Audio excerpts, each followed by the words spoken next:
Hello, I'm Liz Smith with the International Crane Foundation, and I'm the Director of the North America Programs and a Senior Whooping Crane Scientist.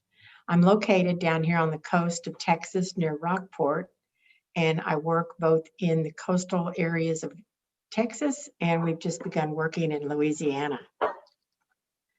So today I'm going to talk to you about the journey of this amazing bird in the Central Flyway. So the International Crane Foundation actually works all around the world. And since crane is in our name, we think, well, we work specifically just on cranes, but it's really their habitats and what that they really need. And so that includes anything from as large as the ecosystem to the watersheds and to the flyways that they use during their annual cycles. So there are 15 species of cranes in this family worldwide. They're amazing species in their own right. They're so unique, and they have adapted to both where they live, how they feed, and it's even down to where their eyes are different colors, which is really amazing. And of these 15 species, there's actually 11 of them that are listed as endangered, threatened, or vulnerable, which makes it really complicated when you start trying to recover this many species that are on different continents. So of those 15 species, only 2 species are in North America, and that includes the sandhill crane, which is the most abundant crane, and then the whooping crane, which is the least abundant crane. So historically, the range of the whooping crane is shown here in green, where it bred throughout the prairie pothole region and into Indiana and Michigan. And then also there were wintering populations along areas of the marshes along the eastern coast, as well as the northwestern Gulf of Mexico. There were also wintering areas in the Intermountain Plateaus in Mexico itself. So they never were really numerous. There's probably between 2,500 and 5,000 birds worldwide. However, the declines occurred primarily in the early 1800s to 1940s. And this was a result of habitat conversion from native prairie and the draining of wetlands for agriculture, and then also hunting, of which was not regulated. Now, this species is a very large bird, as it's 5 feet tall. It mates for life. They're always together, and their young lives with them for a year. So if one of them is shot, then the others remain, and oftentimes the whole family was harvested. So from all of this, it appeared that the whooping crane was going to go extinct, and there were many that felt that there was no hope. But what we'd like to say is that actually there is a recovery story, and we're about halfway through that. So this is what I'm going to talk about today. Whooping cranes are just amazing species. They're very confident, they're aggressive, they are territorial, and to watch them is just something where you just think this bird has just the amazing capacity to survive. And in fact, they are surviving because of that. And this wonderful quote from Robert Porter Allen, who was a Audubon Society biologist who studied the whooping crane comprehensively in the 40s and 50s. He had this quote: "Without meekness, without a sign of humility, it has refused to accept our idea of what the world should be like." And I so agree with that. So as we look at this historic range, we see now that the only population that is still wild and sustainable is the Aransas wood buffalo migratory population, migrating from up in the northern territories down to the coast of Texas. So back in 1941, there were only 16 left, and they were located on the Aransas National Wildlife Refuge, making a very slow recovery. And then as the population increased and there were more breeding pairs, the population has increased to about 500. So within the recovery plan, there the objective is to establish and maintain these self-sustaining populations of whooping cranes in the wild. And they need to be genetically stable and resilient to those stochastic environmental events. So one of the alternatives is that we would have 1,000 cranes in this Aransas wood buffalo population with 250 nesting pairs. So we weren't able to do any surveys in 2020 because of the pandemic, but in 2019, the surveys done by the Canadian Wildlife Service found 97 nests. Now, if we're at halfway point and we should have 250 nesting pairs at 1,000, we would need to have about 125 now. And we believe the reason why there's not as many nesting pairs is that we have a very young proportion of the population.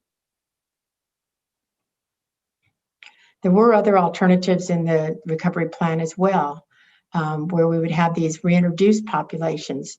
So if we reintroduced and successfully had 2 additional populations, the numbers would not have to be as high for Aransas wood buffalo population, and the other populations would have to have 100 individuals and 25 productive pairs each to be downlisted to threatened.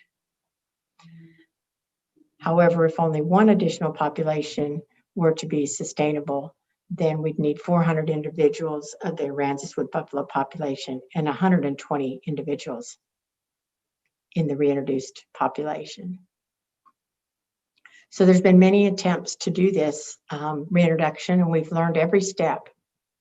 So in the 70s to late 80s, they actually reintroduced chicks to a sandhill crane population at Grays Lake. They felt that they could learn migration from the sandhill cranes and that they would be able to then, reproduce with each other and the population would occur. However, they imprinted on sandhill cranes as their parents, and so this was not successful, and they ended that trial. The second one began in the 90s, where they actually tried to reestablish a Florida non-migratory population. This would eliminate that migration hazards. And this one actually did not work because there was droughts that drove them from the coast into urban areas. And so from power lines to dogs to being hit by cars, and by also starting to coexist with sandhill cranes, that population was not successful either. So the third one that occurs even presently is the eastern migratory population, where this population is the one where you probably saw whooping cranes learning to migrate behind ultralight aircraft. Once they learned the route, they were able to fly back on their own. And as they augment this population each year, they learn to migrate from each other now, and the ultralights are no longer used. And our most recent reintroduction is the Louisiana non-migratory population, established in 2011 and is still ongoing in southwestern Louisiana. Just incidentally, this population just survived 2 hurricanes in the past 2 months and were there when the waters receded. So that was really good news. So currently we have about 820 birds in the population. The 505 is from the Aransas wood buffalo migratory population I'm going to talk about. And the eastern migratory is at 81, Louisiana close with 76, and there are still 9 non-migratory individuals in Florida. We do have captive flocks in 8 different conservation centers and in zoos for exhibit and education. And so that is where this reintroduction birds come from. So we're going to talk mostly about the Aransas wood buffalo population. Once they leave Texas in the spring, they migrate all the way to Wood Buffalo National Park. And there they quickly build a nest, lay 2 eggs, raise the young, wait for that young to fledge, and then that juvenile then migrates 2,500 miles south to the Aransas Wildlife Refuge again, and the cycle repeats itself. When they do leave the Texas and start migrating north, at some point, the subadult now is driven out, where it actually gathers up with other subadults and they move in flocks until they select a mate, usually at 3 to 5 years of age. So as we look at this migration path across North America, we see that at the upper star, that's Aransas, that's Wood Buffalo National Park. And then they migrate down and they catch the earliest northernmost area of the Great Plains ecoregion. And that's what they follow all the way down to Texas. And you see here in blue that these are the rivers that bisect their path, and usually running from west to east. And that's very important in the migration habitats. So here we are up in the north, migrating through the Great Plains and ending up in coastal Texas. So Wood Buffalo National Park was established not for the whooping cranes, but for wood bison. But they were there, and thank goodness they didn't even know they were there until 1954. This is amazing habitat, and as you see, almost entirely wetlands, over 1 million acres. And the goal here is to support those 250 breeding pairs. So this shows the expansion of the breeding range as the population increased from the darkest polygon to the lighter ones on the outer edges. And as they expand, they're actually moving out of the Wood Buffalo National Park into indigenous nations and to private lands. So even though everything that we try to do for this population, it's really doing that for itself by being very reproductive successful. And this is very key to its recovery. And Wood Buffalo National Park in itself is a very safe place to raise young. So in these images, you're going to see some bands and some telemetry units. So the Whooping Crane Tracking Partnership is actually in charge of doing this work. And it's a partnership between the Canadian Wildlife Service, U.S. Fish and Wildlife Service, the International Crane Foundation, the Platt Trust, Crane Trust, and in the Phase 1, the Gulf Coast Bird Observatory. So on the upper right, you see our conservation veterinarian, Dr. Barry Hardup, getting ready to catch a flightless young crane.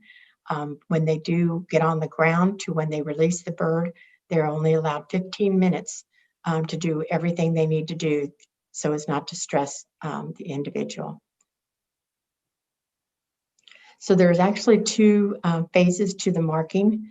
And in this image taken down in a coastal pond in Texas, we found a very interesting family pair. Over here on the left is the female. She was banded in 2009 as a juvenile. And this image was taken in 2014. So she's 5 years old. And then there's the juvenile in the middle. And then here's the male, who was actually banded back in between the 70s and the 80s. So he is a very, very mature male at this time. And apparently losing his mate, he went to the subadult flocks and chose a new young female, and which was successful. So we're going to go down the migration corridor, where we have this 1 breeding location, 1 wintering location, and then stopovers throughout 2 provinces and 6 states, 2,500 miles long. So the research that has been done on this shows that their timing for the fall is between August and December. It can be longer than the spring migration. And then they start migrating back in late March, early April. So studies that have been conducted using the opportunistic sightings by the public and reported to the Fish and Wildlife Service, as well as some of the telemetry data, they were able to identify the corridor And you see that it's very, very narrow and relatively straight. So there's an average of about 183 miles wide. And it is very, very critical that the passageway is safe for these cranes. Another study shows that the migration path is actually moving eastward, and they believe that that is primarily due to climate change. So as they migrate south through the Central Flyway, you see that they actually initiate that migration in mid-September. They fly relatively quickly down to Alberta. But here in southwestern Saskatchewan, they actually stage in these waste grain fields for about 26 days. This gives the individuals time to gain some energy for the flights and also allow those young juveniles to mature more. Then through North Dakota and South Dakota, about 5 days. And then traveling then into Nebraska, staying about 8 days. And then through Kansas. And it's shortening now, they're getting closer to the southern end in Kansas and Oklahoma. And then usually they make a one-day trip across Texas in late November. In contrast, when they leave in late March and early April, they again take this long flight across Texas. And then as they migrate through Oklahoma into Kansas, only taking about 2 days. Then up through Nebraska and South Dakota, a little bit longer. Again, in North Dakota and Saskatchewan, about 8 days. And then as they get closer to the breeding grounds, you see that they actually start to speed up and they complete that last leg in 1 day across to the Northern Territories. So in another study, it shows where, what type of habitat that they use. And so this was done with the telemetry data and also looking at a lot more detailed information, like every 4 times a day. And they found 365 stopover sites and then assessed the habitat associated with them that was primarily open water, riverine, semi-permanent wetlands, and lowland grasslands. And one thing that they noticed that they avoided roads. And this shows some of that habitat along the way.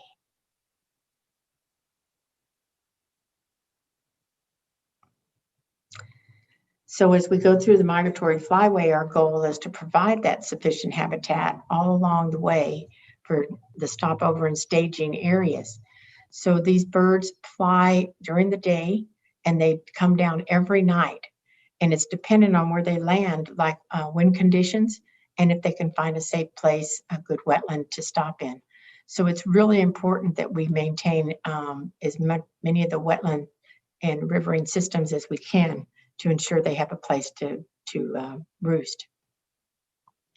This is that staging area in southwest Saskatchewan, and as the population gets larger, the number of birds that people are sighting becomes larger.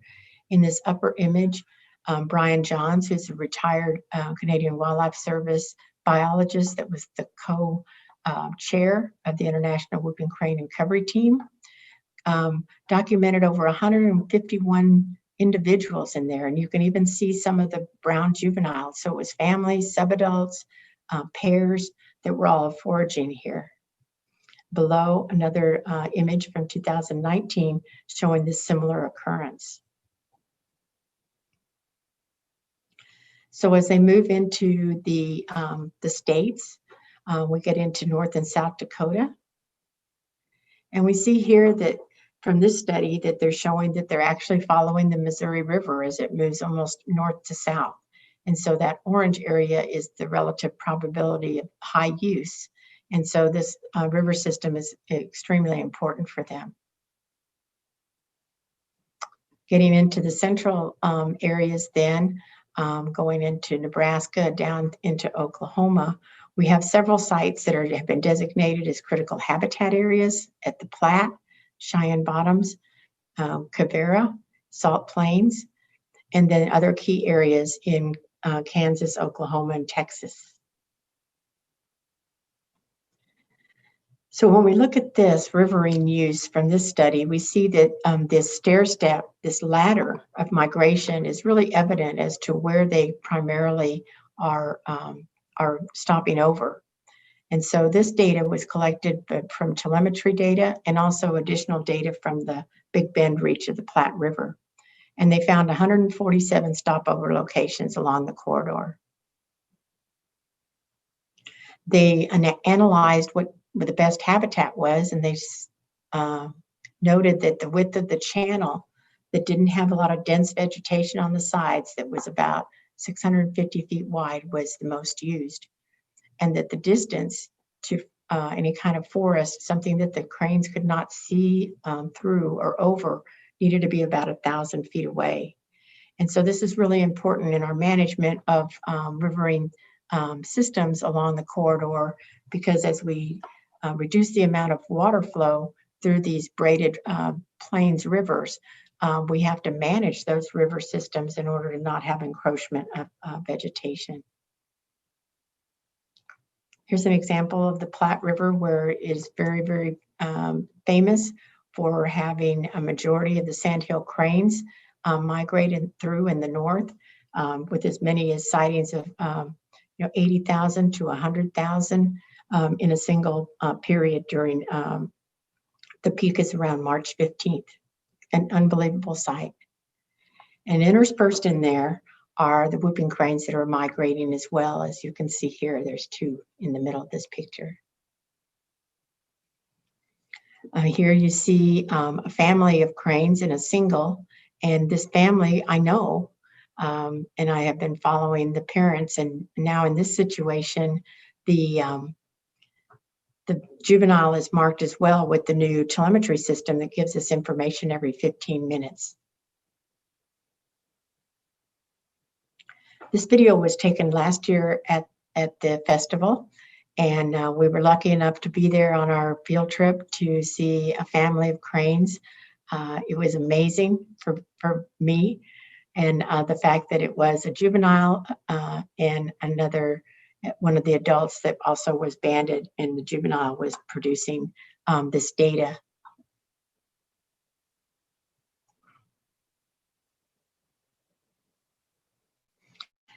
And then as we move then southward towards the Aransas National Wildlife Refuge, this is where a majority of our work is right now. These birds arrive. We've actually had 3 that oversummered here, which happens occasionally, but we're looking forward to over 500 appearing by early December. So as we mentioned, this dependence of this small chick to its parents. In their very early period, they grow over 1 inch a day, and they're able to fly in 3 months. They're full size by that time, but they're very dependent on their parents and stay very close. They learn everything from their parents during that year, and then after about 5 years, they pair up and start having their own family. So these territories that these birds have in the winter, it's kind of unusual for birds to have winter territories, but for a bird as big as this, you need to have a lot of food for yourself and your young. And this is a wonderful sequence of images by Michael Sloat, a friend of the Crane Foundation. As you see this bird coming in, he's not coming for the photographer. He would be coming right towards him. He's going for another bird that has invaded his territory. Notice how he's making himself as large and imposing as possible. It's just unbelievable how fierce he is. He lands with a splash, and he still shows as much of all the body and wings he can, with that red head, which is actually skin engorged with blood when he's excited or angry. And then still walking very defiantly toward the other individual who took notice and left. Here's another kind of a celebratory bow that's part of the aggression. So this is a video that we took in our research. It's from an ecotourism boat. All the ecotourism boats cooperate with us and allow us to come to collect data. Normally the birds, when they are competing for territory, fly away. But in this case, these two males actually struck each other, which is very unusual. As you see, they're standing as tall as they can, showing their black wingtips and their ruffled feathers of their wing coverts. It's not over yet, but again, another jab from the one on the left. And as you see on the right, here comes the female, and she is actually being aggressive in her own way. And as she reaches down, she's not feeding, she's going to start pulling out grass by the roots. The next day, the pair on the right were nowhere to be seen, and the pair associated with the male on the left had won the territory. So these territories are really important for us to understand how much habitat they need, and also how they expand. And you can see that it actually, even though they're territorial, they are social in that they like to have territories next to each other, and oftentimes it is the male son of the territory pair next to him. So we use this to find out where that habitat is and how to achieve this, this wintering ground objective. So in the current crane range, there's about 30% of the whooping crane habitat that's under protection. So our main objective is to find out not just how much habitat, but is it healthy? So they'll eat anything. They're 5 foot tall. They need to do that. But their preference in the wintering grounds is blue crab, which should be plentiful under good years. They also eat this little tiny wolfberry fruit and a variety of other estuarine species, as well as upland species when they go to a recent management burn.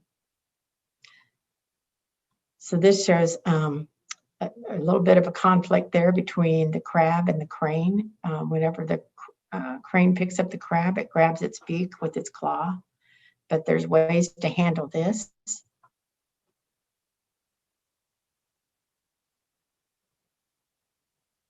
And everything is subdued here. So these are some of the images of a young juvenile learning how to handle crabs. They are pugnacious. They never give up, but I've never seen one win when approached by a whooping crane. Here, this juvenile is older. He's lost almost all of his white, of his cinnamon plumage, and yet he's still begging. So I mentioned these wolfberries, and they actually are very nutritious. They're in the tomato family. And so they're really plentiful in late December and January, and the cranes will actually leave the ponds that are full of crabs to eat these wolfberries. This is something that the young juvenile can learn to do very readily. It's just a matter of walking through that vegetation, which is actually quite thick. And occasionally, he's fed one by his parents.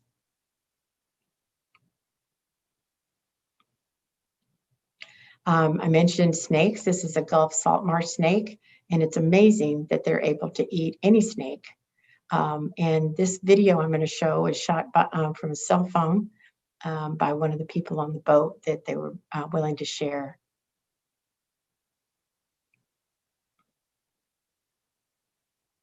You see that the juvenile had quite a bit of time there handling that snake, who actually grabbed his foot before he let go. But you'll see that the methodical way that the adult handled it. Just see that one more time.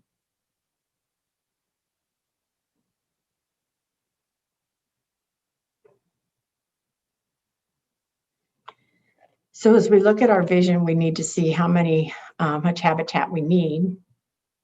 And so as we try to conserve habitat with a growing coastal population, most people think that wetlands are protected, but in fact, they are not in many cases along the coast. And so as this wetland habitat is sold, then large sand pits need to be dug in order to fill in those wetlands to create homes. So we're definitely looking for ways that we can grow but not take away the habitat. We also found out during one of our recent studies that even if they're on protected habitat, that when the water goes down in our fall, in our December low tides, that the birds that roost in ponds and protected on the refuge actually have to go into the water when that pond dries out. And so we're working to educate the fishermen and the hunters to watch out for whooping cranes when they're out early in the morning. So this is just an example of an area where you show a lot of different ways that we protect habitat for cranes through our partners.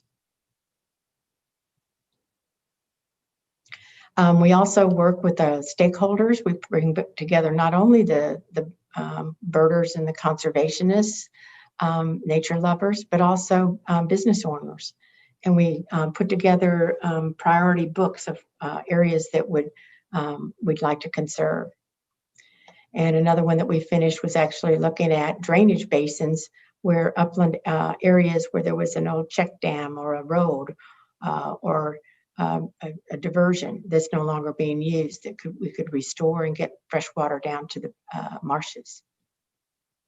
And in this case, this was one of our sites to preserve, and we were able to find a buyer to donate the money and put it in a land trust, and now it's being proposed for restoring the natural hydrology. So our work with landowners is very important. On the left, this is the second from person is Dr. George Archibald, our co-founder, just an amazing individual and scientist and conservationist that leads us, and then some of our landowners that we work with. On the right, the landowner on the right would put a well on their property to get fresh water for the cranes. So this is a project that we completed last year as well, where we contacted all of the landowners that have cranes, and 85% of them participated in developing this management brochure. We were very excited about having their guidance, in that they felt that they did not change things when the cranes started coming to their property, but that actually the cranes came to their property because of how they managed it. And so we'll be using these brochures as we move northward along the coast towards Houston to engage other landowners. So we have some things are unique to Texas, and others are widespread. Feral hogs are increasing very rapidly, and the little pie chart on the lower left shows that there's about 60%, 65% of the properties that have active management. Oftentimes when you remove cattle from grazing lands, brush encroachment occurs, and so fire management is a key. A little over half do that on their lands. Powerline markers are so important as we have many transmission lines and power lines in the corridor and the wintering grounds. There was only one property that had powerline markers, and they were taken down with the hurricane 3 years ago. So this is something we really want to initiate. And then freshwater availability. There's 2/3 of the properties are managing freshwater for drinking water for the cranes. In South Texas, we actually hunt using game feeders with corn in it, and they're attracted to that. And so about 2/3 are, again, do have game feeders. So we have recommendations for them to use aflatoxin-free corn and to minimize disturbance to the cranes. And then this is something that we identified a need, which was safety guidelines for people that do have cranes. And so this really helps because people do appreciate seeing them. They enjoy seeing them when they're out recreating. And we also recommend that they do not provide any food specifically to attract cranes, because that's against the law, according to the Endangered Species Act. So the other issue is getting enough water to the bays. This is a model that's showing actual data that is across coastal Texas that we usually don't just have some rain, we usually have a lot of rain in an area. And there can be a watershed right next to it that doesn't get any rain at all. So we can go from these droughts, as you see on the left, and these reservoirs to floods, which can be very catastrophic. So there's a lot of effort to try to manage water during these floods, perhaps even using aquifer storage and recovery means. So most of the people that live in these basins are not on the coast. They're actually in an area from San Antonio to Austin, where over 6 million people live, and it's the highest rate of population increase in the nation. And so they need a lot of water. So we also have cities that have to go to other basins in order to accommodate their water needs. So we currently work with landowners now to provide water, both for the drinking, but also to get water to the bays, while our state works on improving their environmental flow standards.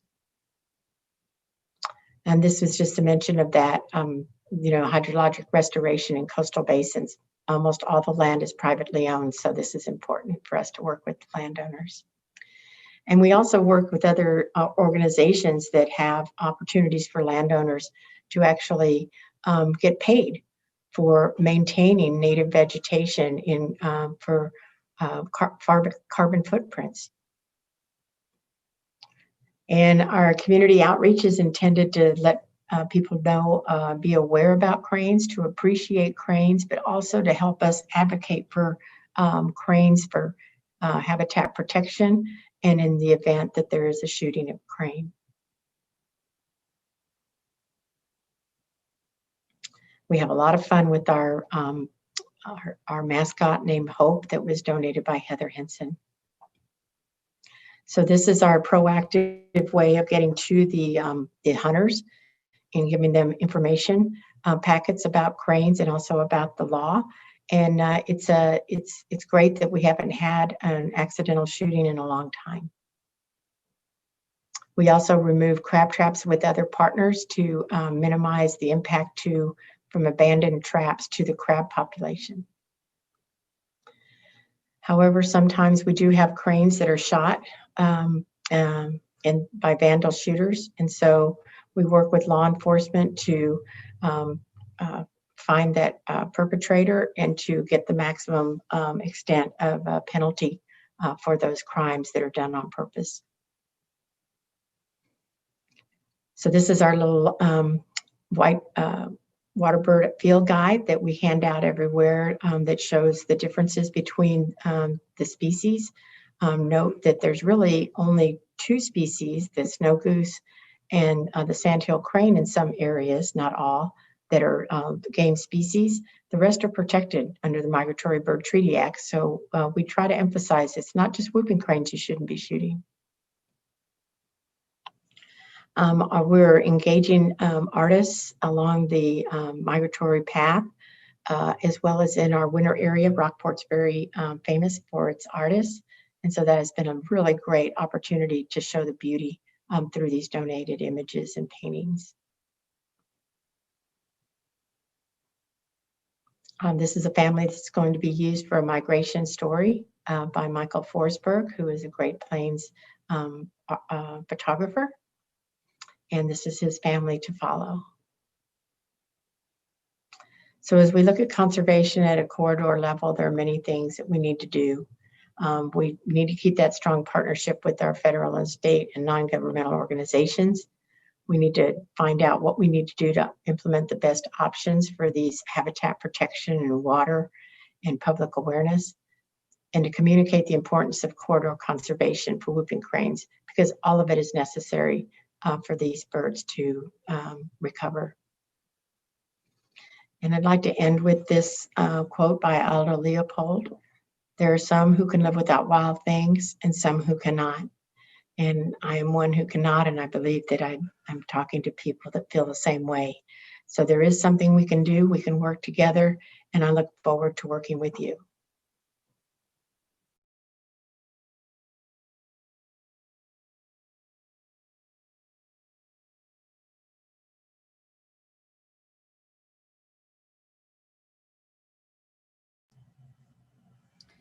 Thank you. Thank you so much.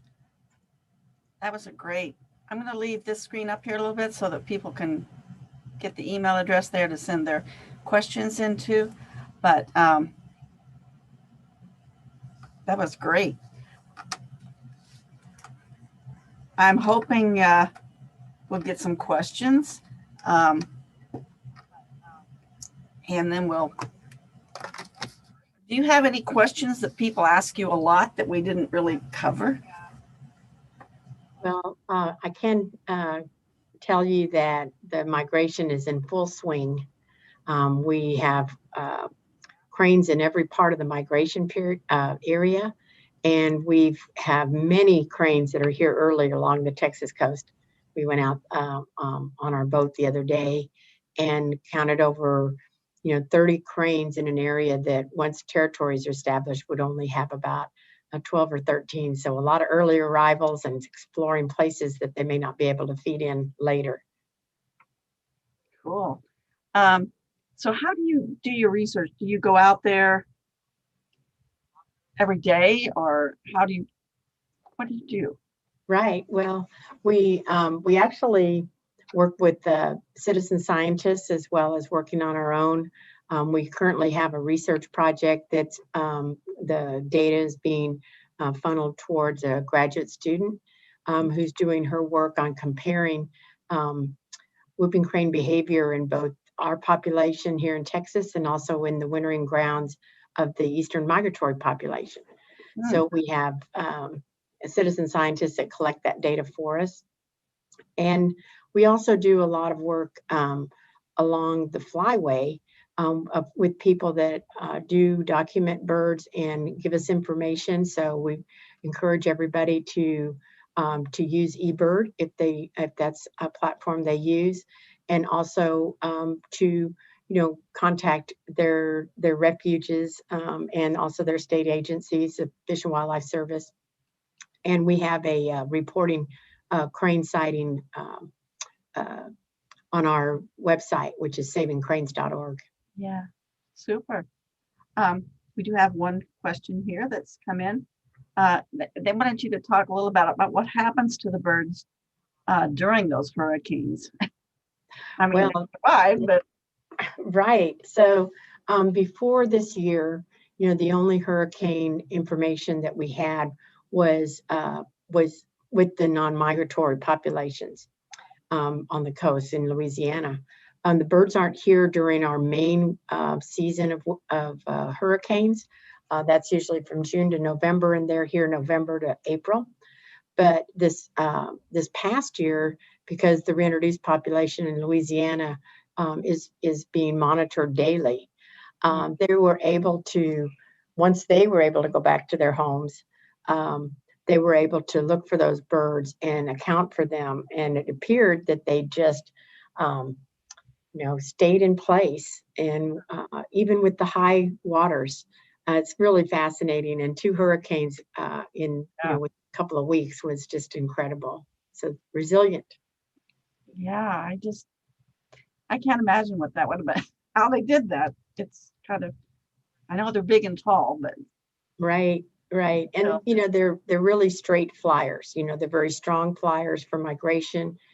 Typically when they start to fly, they take off into the wind and then they get their orientation of where they're going and they're just yeah. direct.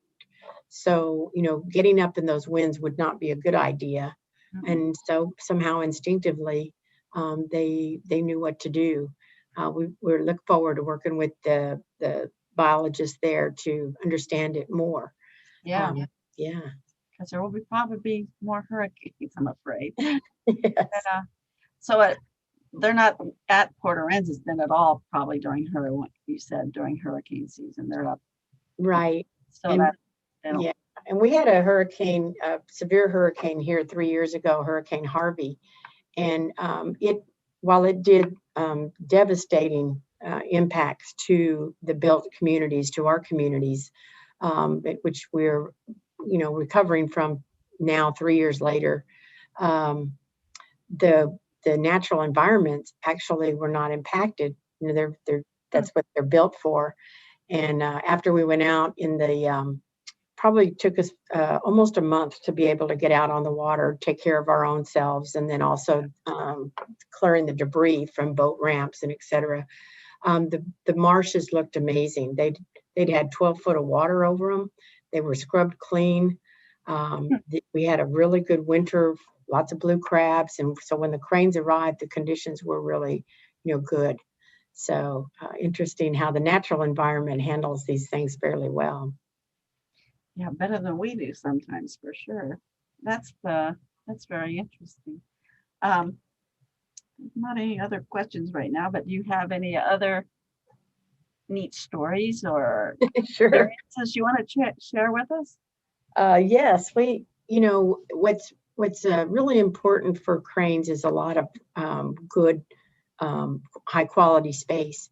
And as the cranes increase in numbers, now being over 500, they're starting to expand up the Texas coast. And so our initiatives have increased from just being an area of 4 or 5 counties that we're encompassing 17 counties starting this year that go from here to the Louisiana border and, of course, beyond. And so we've initiated a new program with in dealing with finding those landowners, talking with the landowners that have the type of habitat that cranes will be using, and just talking with them about the cranes coming. The crane that I showed at the beginning, the sandhill crane, the most abundant crane, has been on our coast for continuously. And so these big wetlands and even farmed wetlands and rice fields, things like that, they have a lot of sandhill cranes. So we expect that where sandhill cranes are, at least in the roosts in the wetlands, that the whooping cranes would be there as well. So, we've got a lot of great landowners we work with here that can, kind of open some doors for us, vouch for us and what we're trying to do.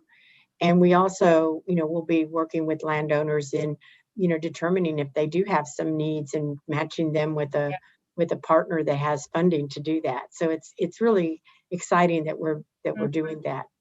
That's wonderful. We do have another question.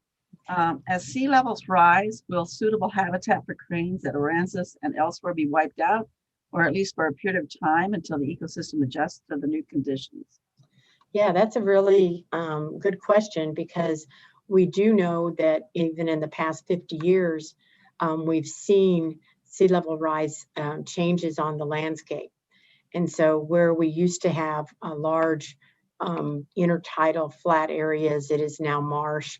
Where we used to have marsh, we're getting, because of higher water, we have seagrass. All of those things great for cranes and crabs, et cetera. But as sea level continues to rise, we have to protect that low-lying area along the shorelines that will become, the future marshes and habitat.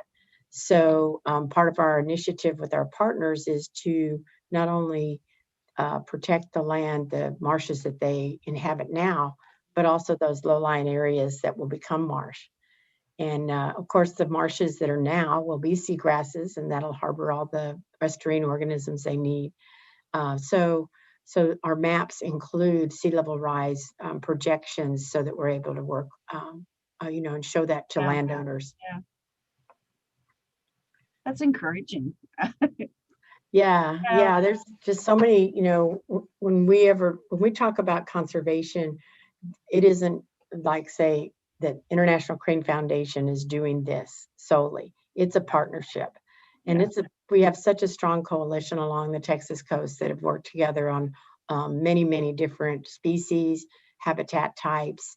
And as we start our work in the Central Flyway, we think, that we're going to find that as well. Oh, and I hope so. Yeah.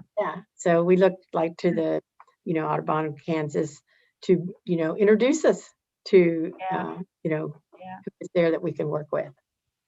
One comment was, thank you for a wonderful presentation. And they want to know if they can, they'd like to request one of those crane brochures. So. Oh, sure. Yeah. Please contact you, and you can forward that. Rainy, and I can, yeah, Yeah. I'll forward it to you. Yeah, and we'd like to be able to customize those in different areas, you know, depending on how cranes use habitats. And we don't. What's kind of interesting thing between comparison between the Kansas and Nebraska, North Dakota, is that we grow corn here, Yeah. but our ground doesn't freeze. And so the first rain comes along, it all germinates. And so there isn't a lot of, you know, overwintering, you know, corn in the residue in the soil. So that's something that doesn't happen here, that happens along, you know, that's super important for all kinds of wildlife.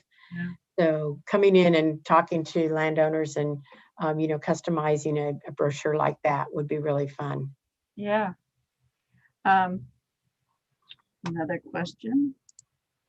Are power companies on board with the line markers all along the route north? Well, you know, that's something that we've had some really good associations with power line companies when requested to mark a line, because they do have to do the work. Yeah. And so I think that that's something that is at a local level, identifying areas that we know where cranes are going to be congregating, you know, around wetlands and rivers, is to, you know, to request that support from your, you know, your local company. It's really something that isn't that expensive, and oftentimes we'll suggest that that a group get together and raise the money for those diverters, and there's all different kinds, and we'd be more than happy to work with you on that. We have at our headquarters in Baraboo, Wisconsin, we've done a lot of work, you know, on that throughout the country and throughout the world, because this is something that happens anywhere cranes are. But the initiative that we have down here is to get those local groups together, and you know, there's also kind of interestingly, people have to understand why those diverters are being put up, because otherwise they're detracting. You know, they kind of, you can accept a power line. I mean, you know, we don't even see them when we look out there, but all of a sudden you've got something flashing and sparkling, and it's like, why is that up there? And once they find out, it's good. So there's a little bit of a public outreach that happens along with that. I know at Quivira, the last time I was there, the power lines going, at least on the road going in there, had the white curly or on them, and I barely noticed them. Of course, I don't know at night what they look like, but Sure, they're not disturbing at all, that particular kind. right. Yeah. And they, you know, there's some too that, you know, power line strikes increase in low light conditions, in foggy conditions, when it's raining, even when it's snowing. And so if these birds get disturbed and come off of their roost, there's a danger there too. So some of them near roost sites are actually can have a light on them. There's been some extensive work done at the Platte River by Rose Sanctuary and by the Crane Trust of trying to address these things, because there's so many hundreds of thousands of sandhills that and other birds. I mean, anything that flies. Yeah. Mm-hmm. Flyway. Just got another question. Is thoughtless sighting of wind turbine complexes a likely threat to migratory cranes? Well, it is. And, you know, we have a lot of groups along the flyways that are very concerned about that. And the best thing that could happen would be for us to know when companies are considering putting a wind turbine facility in the area.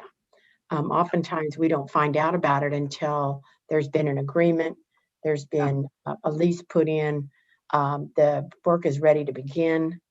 But there has been some success with, again, anything from local groups to engaging, other non-governmental conservation organizations in that request to not put them there, or at least to make those mitigating factors of ensuring that those transmission lines are marked.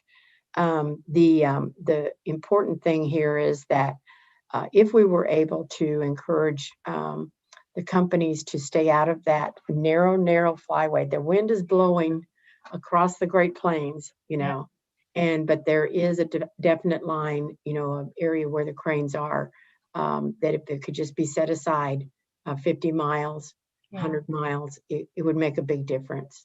So encouraging people to continue to work progressively and, on those fronts. Yeah. It's a challenge, that's for sure. Yeah. Yeah, there's a really neat site on the Nature Conservancy site where they're working to with mapping and making recommendations of how to work through that, and also the American Bird Conservancy is very active with that. We certainly come in for the cranes, but this is something that's impacts eagles and hawks, and just with the turbines, bats, as we all know, and small migrant birds.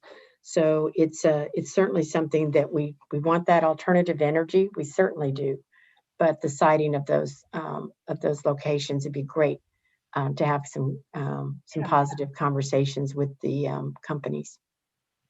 Yeah. Are there none right along the coast there where you are there wind turbines down there? Yes, every county along the coast has a permit, and so we are seeing them coming online all the time, and it's disconcerting, especially around where the population is now, that they are going to have to cross those. And what we're looking at is trying to identify if we're going to have some, like in the case of coming to the wintering grounds, if there's a line they have to cross, can we just find some sanctuary, some kind of a aerial sanctuary where they are actually able to go through without that? And that's working with private landowners, and that is an income generator.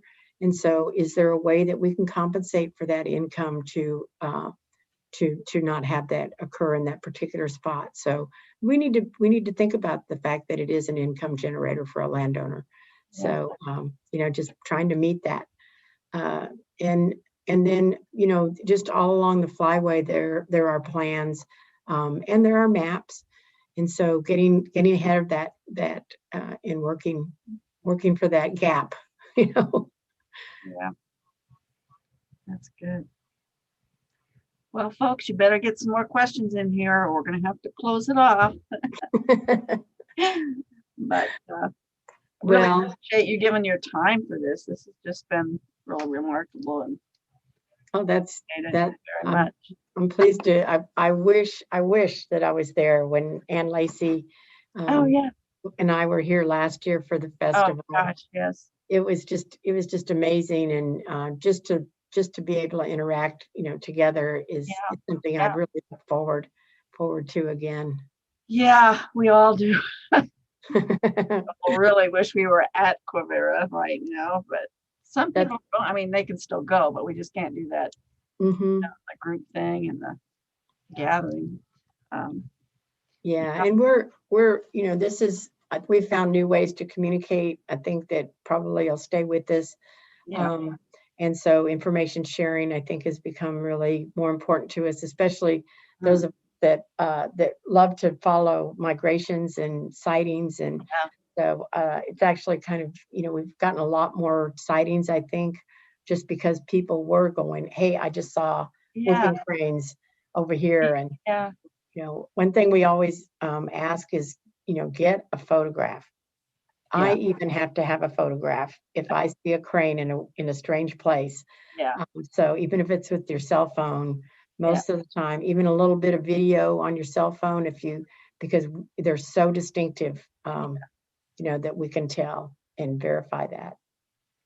Yeah, that's we've been fortunate. A lot of people on our Kansas eBird list have been posting pictures of the whoopers out at Quivira last week, and Yeah. it's, you know, it's pretty cool. Well, knowing that, well, I can't go, but I'm seeing some here. That's just wonderful, and that people are seeing them, and that's just terrific. But yeah, sharing that stuff is really important. Yeah. Yeah. And it's you know, it's fun too to be able to communicate what's happening scientifically, you know, and some of the information that I, you know, shared today is that we have a lot of really great research that's you know, going to help our management decisions and even maybe guide some of the laws. And so That'd be you great. know, everybody just doesn't pick up a scientific journal and go, wow, I think I'm going to read a couple hundred pages, you know. No, that's not going to happen soon. But the way you explained it I'm glad that you did, because it was like, that's a lot of information, and you really, it was so clear, and that was very, very good. Oh, well, thank you. Yes, I being a scientist and also working in conservation, we really, you know, want to bridge that. Yeah. And you know, all of us are analyzing every time we watch a bird or look at where it is in its habitat, wondering why it's doing something strange.